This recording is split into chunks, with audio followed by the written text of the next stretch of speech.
Hi, I've got an interesting question for you. Which country in the world has the highest median wealth per individual? Median, not mean, median wealth per individual. Is it the United States?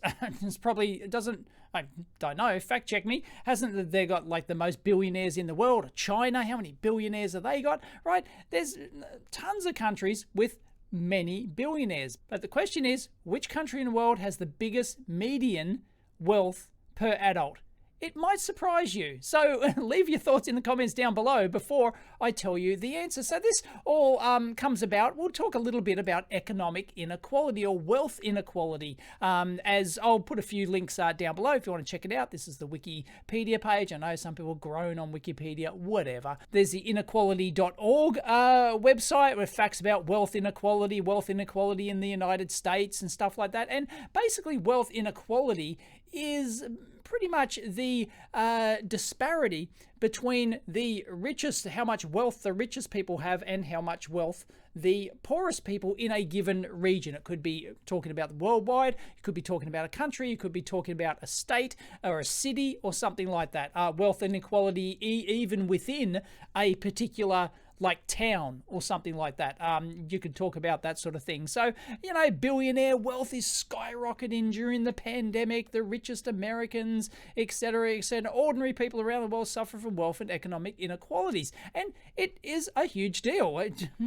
Pretty much everyone knows or seems to think the rich are getting richer and the poor are probably not necessarily getting poorer. Well, they are if you count inflation, really. But like, you know, the poor aren't doing that well. And the greater the gap between the richer just keep getting richer and the poor just keep struggling down here. And that difference is your wealth or economic inequality. So there's various indexes to measure all sorts of different parameters of wealth inequality and things like that. One of them is the Inequality Adjusted Human Development Index. Basically, it measures as an index from 0 to 1 the difference between like wealth or inequality, services and wealth inequality between the richest people and the poorest people in a particular country. And you can see here, here's a world map, okay, and countries that are doing the greater you are to 1, so 1 would be everyone has the same amount of wealth, everyone has the same resources like health resources and things like that, and if you're down near the bottom down here, if you're approaching towards you know, getting more towards 0, then you've got a huge disparity in the services and health and other things available for the poorest people versus the wealthiest people. You can see that, you know, and no surprises whatsoever, like Australia's pretty high up there. In fact, it's one of the best in the world. Look, the European countries up here, America's not doing that great because everyone knows there are like poor regions. Oh, there it is. Poor regions in the US, like poor parts of various cities and poorer parts of cities and things like that. So they're not doing as well as Australia is. They're actually ranked lower. So there's a greater disparity between, you know, the opportunities and, you know, health and other services available, education and income between the poorest and the richest. So this is not the question I posed at the beginning. This is just this human development index thing. And you'll notice, you know, no surprises. For, you know, the Nordic countries are right up there. Then you've got Ireland up there, and, you know, the nether regions, Germany, and then Australia here at 11th. And, you know, New Zealand, the Czech Republic, the old dart here, Canada, stuff like that. Like, United States is ranking down here at 28th. So, you know, they're still doing okay, but, you know, they're dropping, actually. Red arrow, not good. Everyone else is going up. I don't know when this data since 2010. Yeah, getting a bit worse. But anyway, so the rich are getting richer, the poor are, you know, not doing so well, or not increasing at the same rate. So that's why, you know, that sort of metric would be going down. So yeah, they're not that terrific. And you go right down the bottom. I mean, who is the bottom of the Human Development Index? Central African Republic, Chad, South Sudan, Niger, Mali, Sierra Leone, right? I don't think anyone's particularly surprised by that in terms of the Human Development Index. But let's go back to wealth inequality here. And the question I posed at the beginning, which country in the world has the greatest median wealth per individual in the country. Now, this is an interesting graphic here, and I will show you the source for this in a minute, and it is correct. This is global wealth distribution in 2020. Okay, and you can see here is the percentage of adults that are basically millionaires. They have more than $1 million in wealth. But I do believe they adjust debt in this. So, it's not like you can just borrow the money and you've instantly got $1 million, right? In wealth. It doesn't work like that. But anyway, the top, here's the 1% you hear about. The 1% have all the wealth. And it's not untrue, okay? Well, 1% have like over $1 million in wealth. A percentage of adults. This is on a global index, so this is spread over the world. And then 11% of adults here, they're the middle class. This is the green part here, and they have between $100,000 and $1 million in wealth. And then you've got 33% of the global population are deemed to, well, according to this graphic, deemed to be poor with $10,000 to $100,000 in wealth. And yeah, I would say that's, that's getting towards poor, depending on which country you live. Some people think like that might be wealthy in some countries, but others not so much. So 33%, and then 55%, more than half of the world, actually, they're put miserable here. The word miserable is not in the original source. So whoever redid this graphic, it's down there, they put in their own terms there. So that's less than $10,000 US in wealth. So that's half the world's population. That's amazing. So how much wealth do the 1% take? Well, 46% of the world's wealth is held in by 1% of the world's population, and then 39% of the world's wealth is held by 11% of the population. So I think this graphic does a good job of actually showing you this. But let me actually just show you the source where this comes from. It comes from this excellent, I'll link it in down below, very comprehensive, Credit Suisse, if I'm pronouncing that correctly. This is their June 2021 Research Institute Global Wealth Report. And they have a matching report called the Global Wealth Databook, which has like more of the actual data. Like if you just want like raw data, like going back, and they've been doing this for over a decade. They've been releasing these reports yearly, but the Global Wealth Report like this shows, there he is, he's in charge of it. Yeah, does he work for the World Economic Forum? Don't know. Yes, he does. He's on the World Economic Forum website. Okay. Fine. All right. You'll own nothing and you'll be happy. Yes, eat the bugs and live in your pod. Right. So this is a great report. It's really fascinating reading. They're talking about the impacts of COVID and stuff like that. So let's answer the question, which country in the world has the greatest median wealth per person? Well, if we actually go back here, if we go back to the wiki, we'll see what wiki has down here. Wiki actually has a convenient list. If we go all the way down after they stop talking about Warren Buffett and Bill Gates and Jeff Bezos. So here it is here, wealth distribution within individual countries, and this is from the Credit Suisse 2018 report. So this is old, so we're going to look at the new one. So this is old data in Wikipedia. Does someone want to update it? Please. It's a lot of effort to go in there and update it. But anyway, look, number one, Iceland. Median wealth per adult, $203,000. Iceland was the winner in 2018. And then Australia was second.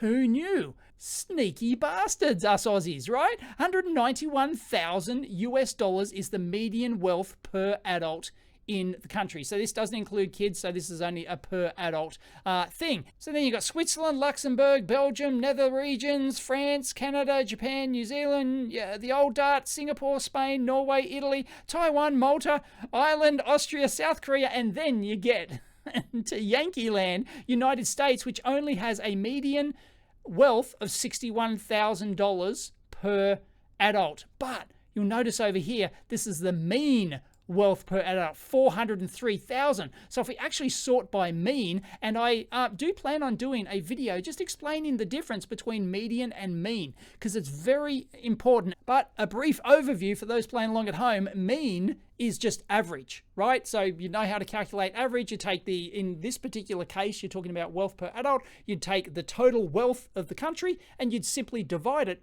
by the number of adults in that country. That's it. And that's the figure that you come up with. And then, hey, Australia still beat the US there. But you come up with the figure of $403,000. And if you're in the US, do you think you have 400K in actual wealth? That's, actual wealth. That's once you've taken out all the debt you have and stuff like that. Well, you're probably doing fairly well. But the mean or the average absolutely sucks when you're talking about things like wages, when you're talking about house prices. Like if you want to go buy a house, make sure you look at the difference between the median house price value and the mean house price value, which is the average value. The average value doesn't mean squat, because the average or the mean can be totally skewed by just a few really expensive houses selling in one suburb, for example, and that could just drag up the average or mean house price in a suburb or a city or something like that. Whereas the median, so how you calculate the median is you put everyone into, everyone has their little graph, or every bracket, okay? So every $1,000 wealth bracket would have its own little, how many people in that wealth bracket. And then your median is, it has the same number of people on this side as it does this side. So it doesn't matter that one person is super wealthy over here, they can own everything. It pretty much won't change the median. It will change the mean or the average, but the median is where it really counts, where the rubber really hits the road when it comes to wages, house prices and income and stuff like that. So just be aware of median versus mean. It's a huge difference. So mean means nothing. That's just average. That's just bullshit. Okay, this is why the report, and then they actually have a ratio here which tells you the ratio of median to mean. So the closer you get to 100% there, it means that there's no outliers, there's no richy riches over here just upsetting the apple cart. It just means that there's less of a difference between a handful of rich, really super rich bastards and, the poorer down here like this. So, Australia is, where are we? We're doing 46%. It doesn't get much. What is the highest? 61 in Slovakia. Good on you, Slovakia. There you go. That's Slovakia in 2018 officially gets the thumbs up as being most equal country, I guess the most equal society. And then, you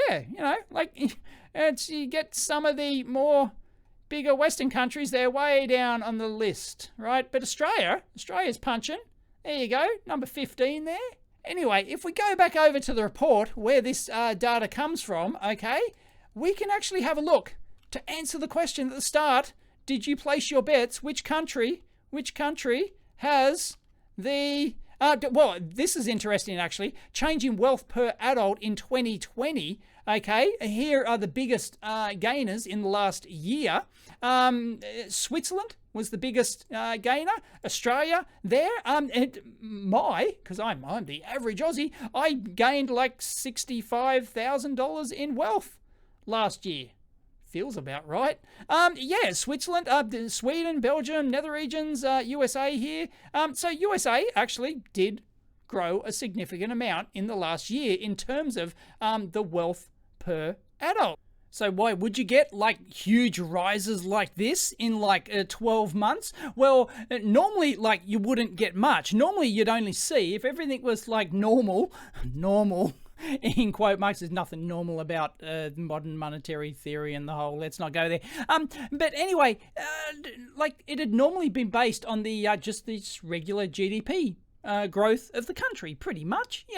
Wages should follow GDP and everything, right? Everything should roughly follow that. But the reason for big gains like this, I don't know about the other countries, but as they actually mentioned in the report, one of the big reasons for these swings is that money printer go brr, basically COVID stimuluses and things like that. So hey, it paid for my electric car. So anyway, I think it's pretty spot on for me. Monetary stimuluses, money printer go brr, all sorts of welfare stuff during the COVID, as countries were trying to deal with COVID. So yeah, that's why it seemed to be a huge boost. They should actually check the previous years, see if there was any major boosts like that. Here you go. I just found the 2020 report, and it's the biggest was 25,000 with Switzerland, the Nether regions there, Taiwan, and Hong Kong. and stuff like that. Yeah, like Australia was like negative, like back then, and then all of a sudden we've jumped over to Australia is positive by 65,000. That's because of all of our funny money printer go brr stimulus. Even if you didn't want it, here it is. Take it, be happy. And if you want to know how they actually calculate wealth, here it tells you over in the Global Wealth Handbook. Our estimation procedure involves 3 major steps. Follow the structure, Davies et al. First step, average level of wealth for each country. Best source of data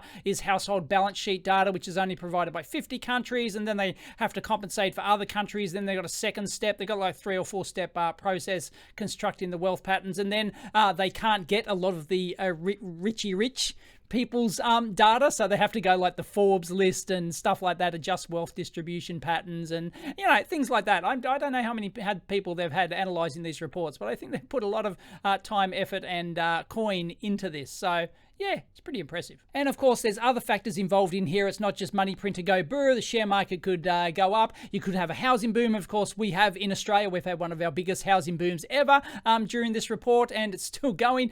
Switzerland, I don't know about the other countries and things like that, but yeah, we've had a huge boom. So that's going to impact your personal wealth. Of course, they subtract like debt and everything from this, right? But it's, if your house price goes up and you own, 50% of your house, then your wealth actually goes up as the market value of your house goes up. So they factor all this sort of stuff in. China's absolutely plummeted. Their GDP so their GDP's gone up, during this reporting year, but their median household wealth has gone down. Yeah, it sucks to be in China, I guess. Anyway, it sucks to be in China for all sorts of reasons. Anyway, there's the globally map. Here we go.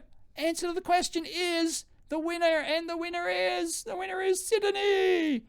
The winner is Sydney, Australia. And the winner is, don't go by this, because that's the mean. You remember that United States rubbish at $505,000 mean wealth per adult? Nope, screw that. You got to go over to here, median. This is where it's at. Australia, winner, chicken dinner. Australia, there you go. Who knew? Australia has the greatest median per adult in the world at 238,000, closely followed by Belgium. And then there's a big drop from Hong Kong, which, by the way, minus 10,000. Yeah, we all know what's happened in Hong Kong, and that's just, I think that's probably going to keep going negative. So I don't think they're going to be clinging to the top, because Hong Kong, of course, had famously like one of the financial capitals of the world, Hong Kong, before China took it back, and it's not going too well as expected. There's lots of there's lots of flights of money going out of Hong Kong and all sorts of things we won't get into. But I suspect they're not going to stay up there for long. And then New Zealand, Denmark, Switzerland, Netherlands, France, UK, Canada, all the usual suspects, Japan, Italy, Norway, Taiwan. Why do they have to put in brackets? It's just Taiwan, okay. Austria, not Australia. Sweden, Korea, Singapore. Sorry, Yanks, you don't even rank in the top. Is that 20? I don't know. Top 20. So yes, 20. You don't even rank in the top 20 for the wealth, the greatest median wealth per adult in your country globally. So there you go. It's very surprising. Also, I knew Australia to do reasonably well, but I didn't think that we would be number one.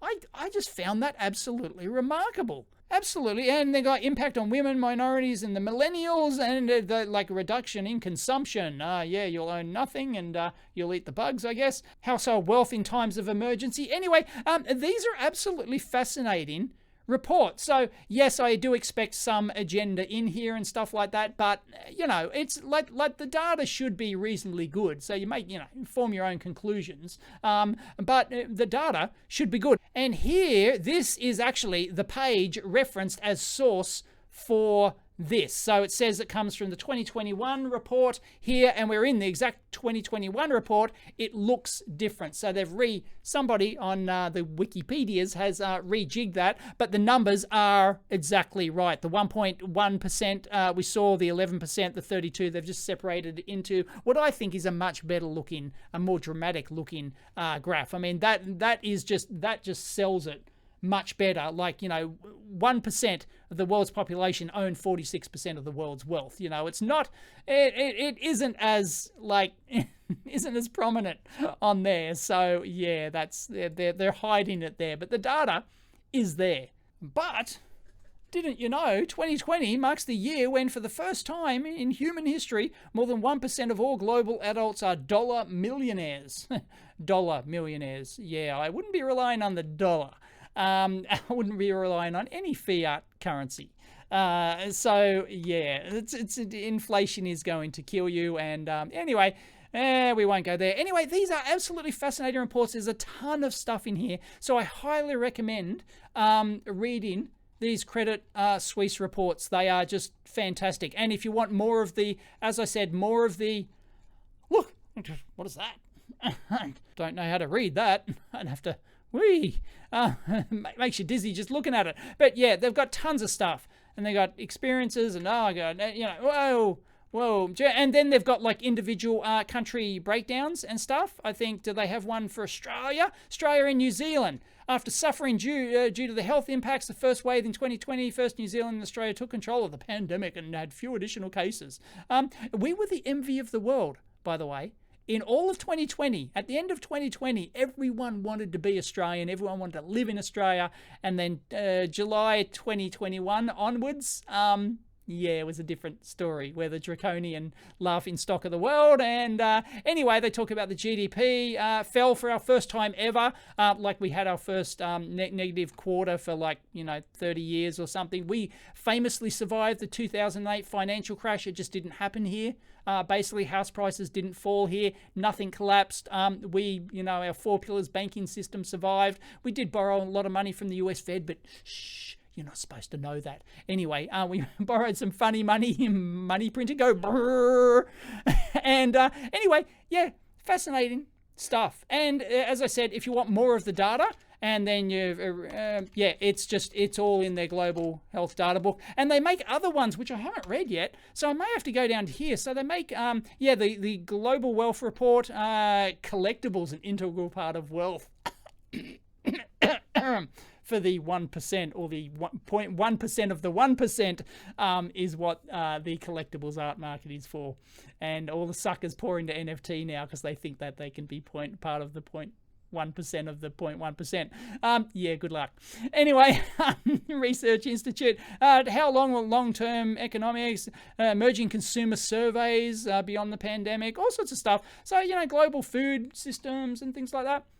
So once again, as I said, no doubt there's agendas in here, right? But the data is absolutely fascinating. Global health report, and it's really something to think about, economic inequality between the richest and the poorest. So yeah, leave your thoughts and opinions down below. So how does it feel like in your country? Like, does it feel, do you feel this wealthy? Are you, doing pretty average? Are you doing above average? You're doing way below average. You're in Shitsville, struggling in Shitsville. Please let us know in the comments down below. I just thought it was absolutely fascinating that Australia is now ranked #1 for median wealth per adult in the world. Who knew? Anyway, if you found that interesting, please give it a big thumbs up. As always, discuss down below, and I'll put a link to the EEVblog forum where you can discuss as well. Catch you next time.